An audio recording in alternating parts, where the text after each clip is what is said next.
Topic है हमारा मास क्या होता है किसी भी ऑब्जेक्ट का, किसी भी ऑब्जेक्ट के अंदर उसकी जो सब्सटेंस की जो अमाउंट है, किसी भी ऑब्जेक्ट के अंदर जो भी मैटर है, जितना भी सब्सटेंस है, उसकी अमाउंट को क्या कहते हो, उसका मास कहते हैं।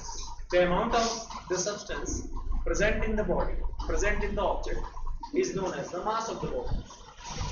मास को कैपिटल एन से इंडिकेट करते हैं स्टडी करने के लिए, और इसका ऐसा यूनिट इंटरनेशनल सिस्टम यूनिट, ठीक है, स्टैंडर्ड यूनिट क्या होता है बताएं, किलोग्राम। तो डिफाइन किया मास को क्या, किसी भी सब्सटेंस के अंदर कोई भी ऑब्जेक्ट को, चाहे मैं भी हो सकता हूँ, मेरे अंदर जितना भी सब्सटेंस है उसकी जो अमाउंट होती है उसी को क्या कहते हो, mass. Amount of the substance present in the body is called the, it is denoted by capital M and its SI unit is kilogram, kg। SI unit का मतलब होता है पूरा वर्ल्ड जितनी भी कंट्रीज हैं मास के लिए एक स्टैंडर्ड यूनिट का यूज करती है, जिसको क्या कहते हैं, किलोग्राम। समझ में आ रहा है सभी को? Yes sir. मास का जो रिलेशन है वो इनर्शिया से है, या इनर्शिया का रिलेशन किससे, मास से। इनर्शिया मैंने आपको 3 प्रकार के बताए थे, inertia of motion, inertia of rest, inertia of direction. अब क्या होता है इनर्शिया, आप अच्छे से जानते हैं, you know very well inertia क्या होता है। जब किसी बॉडी की पोजीशन में, ठीक है, बॉडी की स्टेट के अंदर, मोशन स्टेट के अंदर या रेस्ट स्टेट के अंदर अगर चेंज करते हैं, या उसकी मोशन की डायरेक्शन चेंज करते हैं, तो आपके द्वारा किए गए चेंज का क्या करेगा, अपोज करेगा, ठीक है। Opposing property of the matter, ये बॉडी का, या opposing property of the body by which, ठीक है, it tries to change to itself, ठीक है, विच इज डन बाय, हमारे द्वारा जो चेंज किया गया उसका क्या करेगा, अपोज करेगा। तो opposing property of the body, opposing property of the matter is called the inertia. किसी बॉडी का इनर्शिया जितना ज्यादा होगा वो आपको उतना अपोज करेगा जितना उसका क्या होगा, मास होगा। जैसे एग्जांपल फॉर एक बॉल, आप मूविंग बॉल को आसानी से आप टर्न कर पाते हैं, मूविंग बॉल को आसानी से आप रोक पाते हैं, मूविंग बॉल को आसानी से रेस्ट कंडीशन में ले आते हैं, बिकॉज ऑफ बॉल का मास क्या है, कम। तो उसका इनर्शिया, उसका जो इनर्शिया उसका इनर्शिया क्या था, कम था, बिकॉज ऑफ मास कम था। लेकिन आप एक बात बताएं, अगर काफी बड़ी ऑब्जेक्ट है जिसका मास ज्यादा है, जैसे आप कार की बात कर रहे हैं, अगर कार, ठीक है, वो मूव करती हुई इधर आ रही है और आप उसको रोकना चाहते हैं, तो वो कार का जो इनर्शिया है वो ज्यादा अपोज करेगा आपका, ठीक है, जो भी आपके ऊपर फोर्स अप्लाई करेगी उसका इनर्शिया ज्यादा होगा। अपोजिंग प्रॉपर्टी मतलब इनर्शिया, आप रोक रहे हो उसको, क्योंकि उस, है ना, आप उसके ऊपर फोर्स अप्लाई कर रहे हैं रोकने के लिए, लेकिन वो फोर्स अप्लाई कर रही है आपका अपोज करने के लिए। तो कार के अंदर जो है मास ज्यादा होने की वजह से आपका ज्यादा अपोज करेगा। मेरे कहने का मतलब क्या हुआ कि बॉडी के अंदर मास ज्यादा है तो उसका इनर्शिया भी क्या होगा, ज्यादा होगा, वो आपका ज्यादा अपोज करेगा। Greater mass, inertia of the body will be more. Yes, sir. Or body. How do you think the body will be more? How बताएं आप लोग प्लीज। Weight.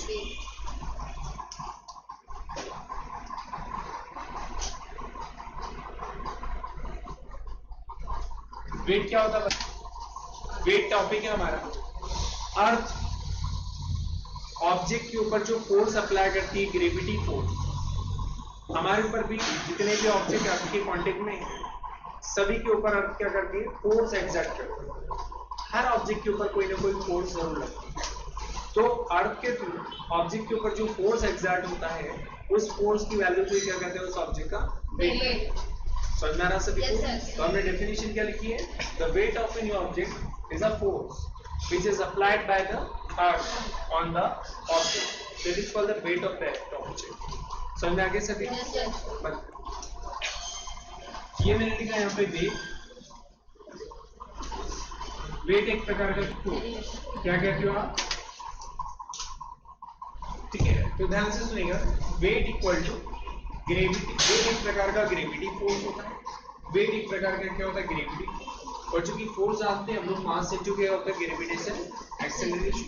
अगर बॉडी का मास m रखेगा ग्रेविटेशनल एक्सेलरेशन की वैल्यू कितनी होती है स्मॉल जी, इसकी वैल्यू कितनी फाइंड आउट की थी 9.8 मीटर पर सेकेंड स्क्वायर। तो फोर्स एक प्रकार का क्या होता है वेट होता है, और फोर्स एक प्रकार का वेट है, और फोर्स का फॉर्मूला होता है मास इनटू एक्सेलरेशन। जब ये फोर्स और वेट सेम होंगे तो वेट का फॉर्मूला फ्री हो जाएगा। तो वेट का फॉर्मूला क्या हो गया मतलब मास इनटू एक्सेलरेशन। मास का ऐसा यूनिट क्या होता है बताएं केजी। एक्सेलरेशन का ग्रेविटेशनल एक्सेलरेशन का यूनिट क्या होता है मीटर पर सेकंड स्क्वायर। तो इस प्रकार से वेट का ऐसा यूनिट हो जाएगा किलोग्राम मीटर पर सेकंड स्क्वायर। या चूंकि फोर्स को भी वेट कह सकते हो, तो फोर्स का यूनिट जो होगा वो वेट का यूनिट होगा, तो फोर्स का यूनिट क्या होता है बेटे न्यूटन। तो इसलिए अपन वेट को जो है किलोग्राम मीटर पर सेकंड स्क्वायर में या फिर न्यूटन में मेजर कर सकते हैं। लेकिन प्रॉब्लम क्या है मैं बताऊं आपको, जब कभी अपन अपना वेट करवाते हैं तो वहां पर अपन पूछते हैं कि भाई आपका वेट कितना है, ठीक है, या मैंने वेट करवाया आपने मेरे से पूछा कि वेट कितना है, तो पता है मैं क्या बोलता हूँ मेरा वेट 70 kg है। मैं क्या लिखता हूँ मेरा वेट 70 kg, ये देखो आप। लेकिन एक बात बताओ वेट का यूनिट क्या होता है बताओ, वेट का यूनिट होता है किलोग्राम मीटर पर सेकंड स्क्वायर या न्यूटन। लेकिन मैंने किस में मेजर कर लिया केजी में, जबकि केजी किसका यूनिट होता है पता है मास का। देखो केजी का ऐसा यूनिट ऑफ मास। तो मैं मेरा वेट करवा रहा हूँ और उसको केजी में बोल रहा हूँ, तो सही बोल रहा हूँ गलत बोल रहा हूँ?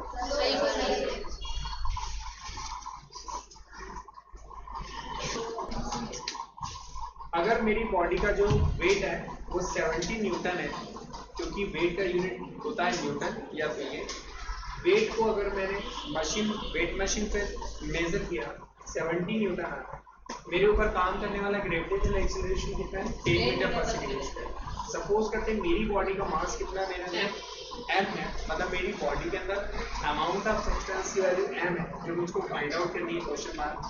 अब आप जानते हो फोर्स एक प्रकार का क्या होता है वेट होता है। फोर्स का फॉर्मूला था मास इनटू एक्सेलरेशन। फोर्स एक प्रकार का वेट है, तो यहाँ पर वेट रख दिया। अब एक बात बताइए मेरा वेट कितना है 70, मास मुझे निकालना है, मेरे ऊपर काम करने वाला है ग्रेविटेशनल एक्सेलरेशन कितना है 10। अब ये 10 को अपॉन में लाएंगे तो 0 से 0 कैंसिल, मेरा मास कितना आ गया बेटे 7 kg। मेरा मास 7 kg, क्या मतलब हुआ मेरी बॉडी के अंदर टोटल मटेरियल ओनली फॉर कितना है 7 kg है, लेकिन ग्रेविटी की वजह से मेरा जो वेट है वो कितना हो जाता है बताएं 10 गुना ज्यादा हो जाता है, बताएं 10 टाइम ज्यादा हो जाता है। मतलब आपका जो मास है वो आपके वेट से बहुत डिफरेंस रखता है। मतलब मास बहुत कम होता है 10 टाइम कम होता है, जबकि वेट 10 टाइम क्या होता है इंक्रीज हो जाता है। ये किसकी वजह से हुआ ग्रेविटी की वजह से हुआ, कि अगर ग्रेविटेशनल एक्सेलरेशन नहीं होता, यहाँ पे देखिएगा ये ग्रेविटेशनल एक्सेलरेशन नहीं होता तो मेरे मास में ठीक है 10 टाइम मेरे मास में 10 का मल्टीप्लाई हो रहा है, ग्रेविटेशनल एक्सेलरेशन की वैल्यू 10 है, मेरे मास में 10 का मल्टीप्लाई हो रहा है, और तब जाकर मेरा वेट कितना मतलब 70 नियर इमेज। इसका मतलब ये हुआ कि ये सारा वेट जो है वो इंक्रीज, जो मास है वो वेट के फॉर्म में काफी 10 टाइम इंक्रीज हो जाता है। इसका मतलब ये हुआ कि ग्रेविटी अगर नहीं होती तो हमारा वेट क्या हो जाता 0, हम वेटलेस फील करते, हमारा वेट ही नहीं होता, वजन महसूस नहीं करते, हम वेटलेस फील करते। एग्जाम्पल फॉर हम मून की बात करेंगे अभी थोड़ी देर में, कि मून के अंदर जो ग्रेविटी है वो क्या होती है काफी कम। ठीक समझ में आ रहा है ग्रेविटी कितनी कम होती है डिस्कस करने वाले हैं। मून पर ग्रेविटी बहुत कम होती है, इसलिए हम लोग अगर वहां चले जाएं तो हम लोग कैसे फील करेंगे समझ में आ रहा है, क्योंकि वहां ग्रेविटी नहीं है। यही बात ग्रेविटी की वजह से क्या होता है हमारे हम लोग जो है एक फोर्स फील करते हैं, उस फोर्स की वजह से क्या होता है हमारी पूरी बॉडी के जितने भी ऑर्गन्स हैं वो ज्यादा वर्क करना क्या कर देते हैं स्टार्ट कर सकते हैं। ये बात समझना, यहीं पर वहां मून पे जाके भोजन करते हैं तो डाइजेशन क्या हो जाएगा खत्म, बहुत कम हो। यही बात समझना, काम नहीं करेगा हमारी बॉडी के ऊपर फर्क, हम लोग वेटलेस फील करेंगे, वहां भारी महसूस करेंगे। इसीलिए वहां पर क्या होता है कि हर व्यक्ति कैसे चलता है मालूम है, किसका जो वेट है, सपोज करते हैं बॉडी का मास आप कंसीडर करते हो कितना 1 kg, समझ में आ रहा है बेटे 1 kg, तो एक्सेलरेशन की वैल्यू लिखते हैं 9.8, तो वेट हो जाएगा कितना 9.8 न्यूटन। मतलब ये हुआ कि अगर किसी बॉडी का मास 1 किलोग्राम है, 1 किलोग्राम मास वाली बॉडी पर जो वेट काम करता है वो वेट होता है कितना 9.8 समझ में आ रहा है? Yes sir. वेट एक प्रकार का जो है वेक्टर क्वांटिटी है, क्योंकि वेट एक प्रकार का क्या बताएं फोर्स। तो फोर्स वेक्टर क्वांटिटी है, फिक्स डायरेक्शन में फोर्स काम करता है, तो फोर्स को ही आप क्या कहते हैं वेट कहते हैं। तो वेट भी एक प्रकार की क्या होगी वेक्टर क्वांटिटी होगी, क्योंकि फोर्स वेक्टर है तो वेट भी क्या होगा वेक्टर। दूसरी बात ये कि जो वेट होता है चूंकि एक प्रकार का फोर्स है और वो फोर्स किधर काम करता है अर्थ के सेंटर में। नहीं आ रही समझ में आपको? ये अर्थ है, ये ऑब्जेक्ट है, ये उसका सेंटर है। तो ये जो है अर्थ जो है इस ऑब्जेक्ट के ऊपर फोर्स अप्लाई करती है, तो ये एक फोर्स फील करता है किसकी ओर अर्थ के सेंटर की ओर। अगर ऑब्जेक्ट इस साइड रखा हुआ है तो अर्थ अपने ग्रेविटी के थ्रू इसको अट्रैक्ट करेगी, तो ये फील करेगा कि भाई मेरे ऊपर फोर्स लग रहा है, किधर लग रहा है अर्थ के सेंटर की ओर। अगर कोई ऑब्जेक्ट यहाँ भी है तो वो यही फील करेगा कि भाई उसके ऊपर फोर्स लग रहा है अर्थ के सेंटर की ओर। समझ में आ गया सभी को? स्पेस की बात करते हैं तो स्पेस में ग्रेविटेशनल एक्सेलरेशन क्या बताएं? जीरो। ग्रेविटी जीरो है, तो ग्रेविटी जीरो होने की वजह से जी जीरो हो जाएगा, तो यहाँ पर जीरो होने की वजह से उसका वेट भी स्पेस में क्या हो जाएगा जीरो। समझ में आ गया बेटे? डाउट तो नहीं आता? अच्छा एक चीज और ध्यान से सुन लीजिए, यदि किसी बॉडी है जिस समय जहां पर मेजर किया जा रहा है, ठीक है, जहां पर जिस प्लेस पर उसका जो वेट मेजर किया गया उसको कैलकुलेट करने के बाद में उसी ऑब्जेक्ट का वेट डिफरेंट अर्थ के डिफरेंट प्लेसेस पर मेजर करें, नॉर्थ पोल पर अलग आएगा, साउथ पोल पर अलग आएगा, उसी बॉडी का जो वेट है वो सी लेवल पर जाने के बाद में वहां मेजर करें तो अलग वेट आएगा, माउंटेन पर जो है उसका वेट अलग आएगा, क्योंकि सभी जगह जी की वैल्यू कैसी होती है चेंज होती है।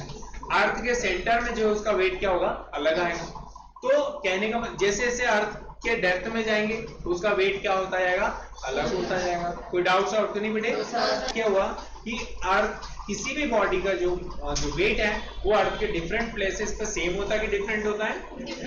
डिफरेंट होता है, क्योंकि सभी जगह अर्थ की जो ग्रेविटेशनल एक्सेलरेशन वैल्यू होती है, इसीलिए उसका वेट भी हर प्लेस पर क्या होता है मतलब यहाँ पे जी की वैल्यू चेंज होने से क्या होता है जी वैल्यू अर्थ के डिफरेंट प्लेसेस पे जी चेंज हो जाएगा, और जी चेंज होने की वजह से उसका वेट जो है डब्ल्यू भी क्या हो जाएगा क्लियर? देखिए the weight of an object on the moon, हम क्या कर रहे हैं बताएं? यहाँ पर मून ठीक समझिए, मून के ऊपर किसी बॉडी का क्या निकालना चाहते हैं बताएं? वेट निकालना चाहते हैं। हाँ बोलो भैया। Yes sir. ये अपन अजय नाम दे देते हैं, क्या नाम दे देते हैं? अजय। अजय अच्छा नहीं लग रहा है वो बोलो अच्छा लग रहा है अजय। देखिए समझ में आ गया बेटे?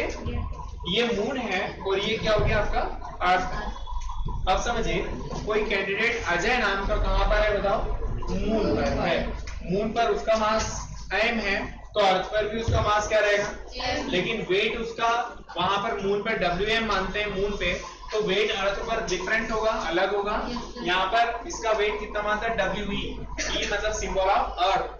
अब यहाँ पे जो है अर्थ का मास पूरी अर्थ का मास में मानते हो m ही, तो रेडियस ऑफ अर्थ कितनी मानते हैं? वहीं पर मून का मास कितना मानते हैं? और रेडियस ऑफ जो है मून rm मानते हैं। अब ध्यान से सुनना, weight of the object on earth, weight एक प्रकार का फोर्स होता है। वेट एक प्रकार क्या होता है बेटे? फोर्स। फोर्स का फॉर्मूला होता है gravitational acceleration G m1 m2 upon में r स्क्वायर। तो यहाँ पर वेट एक प्रकार का क्या हो गया फोर्स। तो उस अजय कैंडिडेट का अर्थ पर वेट अगर निकालना चाहते हो तो ये फॉर्मूला अप्लाई करो, जो फोर्स होगा वो उसका क्या होगा वेट होगा। अब G ग्रेविटेशनल कांस्टेंट सब जगह सेम होता है, जिसकी वैल्यू 6.67 × 10⁻11 बताई थी मैंने आपको। m1 क्या बताया आप? m1 कौन है? Mass of body, mass of अर्थ है, तो यहाँ पर मास ऑफ अर्थ रख दिया। ये m2 कौन है? ऑब्जेक्ट का मास, जिसको आपने स्मॉल m कंसीडर किया। r कौन है? रेडियस ऑफ अर्थ, re का स्क्वायर रख दिया। Equation first. अब सेम क्या करते हैं, उस ऑब्जेक्ट को किसके पास लेके आते हैं? मून के ऊपर। मून के ऊपर उसका वेट कितना मान लेते हैं आप? Wm, जिसका फॉर्मूला वही अप्लाई करना, G सेम है। यहाँ पर m1 मास ऑफ मून है, यहाँ पर m2 कौन है? मास ऑफ ऑब्जेक्ट है, और यहाँ पर rm कौन है? मून की रेडियस है। बेटे नहीं समझना, आर यू श्योर? अब इस इक्वेशन को हम इस इक्वेशन से क्या करें, आप डिवाइड करें तो W अपॉन W में मुझे देखिए आप, और जब इसको इससे डिवाइड करेंगे तो M से M कैंसिल, G से G कैंसिल, ये वैल्यू ऊपर चली जाएगी, ये वैल्यू आ जाएगी नीचे। Me अपॉन में क्या हो जाएगा, Me अपॉन में कौन आएगा Me, और अपॉन में कौन आएगा mm, मतलब mass of earth mass of moon आ जाएगा, इनटू लगा दिया, Rm कहां से आ गया बेटे ऊपर, Re कहां आ गया नीचे। अब एक्चुअल जो मून का मास होगा वो यहाँ रखना है, अर्थ का जो मास होगा वो यहाँ रखना है, अर्थ की रेडियस मून की रेडियस, चारों वैल्यू हमने यहाँ लिखी है, देखो आप दोनों के मास अर्थ और मून के दोनों के रेडियस जो है अर्थ और मून की रेडियस है रखिए, ये दो चारों वैल्यू आपको यहाँ पे पुट करना है। ये रखिए आपने, देखिए यहाँ पर मास of earth mass of moon ये रखा, mass of radius of moon radius of earth यहाँ रखी, और इनको कैलकुलेट किया तो वैल्यू कितनी आ रही 6/1। 6/1 को इस तरीके से लिख सकते हैं यहाँ पर। इस लाइन का स्टेटमेंट का क्या मतलब होता है, किसी ऑब्जेक्ट का के ऊपर वेट, किसी ऑब्जेक्ट का मून पे जो वेट होता है वो अर्थ के ऊपर उसके वेट के कितना टाइम होता है बताएं, 1/6 टाइम्स होता है। मतलब मून पर वेट अर्थ के वेट का 6 टाइम्स कम होगा। ठीक समझ में आ रहा है, काफी कम होगा। फिर से बोल रहा हूं मैं आपको, अर्थ के ऊपर जो है या मून के ऊपर बॉडी का जो वेट है वो अर्थ के ऊपर वेट का कितना टाइम कम होगा, 6 टाइम्स कम हो जाएगा बेटे, नहीं आ रहा। इसीलिए मतलब ये हुआ कि मून पर जो वेट है वो काफी कम होता है और अर्थ पर वेट क्या होता है, काफी ज्यादा होता है। मैंने यहाँ पे लिखा भी है, अगर मेरा वेट अर्थ पर कितना माना 60 न्यूटन, तो मून पर मेरा वेट कितना रहेगा, कैंसिल करेंगे 1/6 पे यहाँ पर रख दिया, वेट को 60 रख दिया मेरा यहाँ पे अर्थ का, इसको कैंसिल करेंगे तो मून पर वेट कितना आएगा 10 न्यूटन। मतलब यार देखो कितना चीज आ रहा है कि यहाँ पर मेरा वेट है अर्थ पर 60 न्यूटन, तो मून पर वेट कितना आ रहा है 10 न्यूटन। नहीं आ रही बेटे समझ, इसीलिए वहां पर ग्रेविटी नहीं होने के कारण से जो भी ऑब्जेक्ट है वो कैसा फील करता है, वेटलेस, भारहीन महसूस करता है, क्योंकि वहां ग्रेविटी नहीं है। बंद करिए।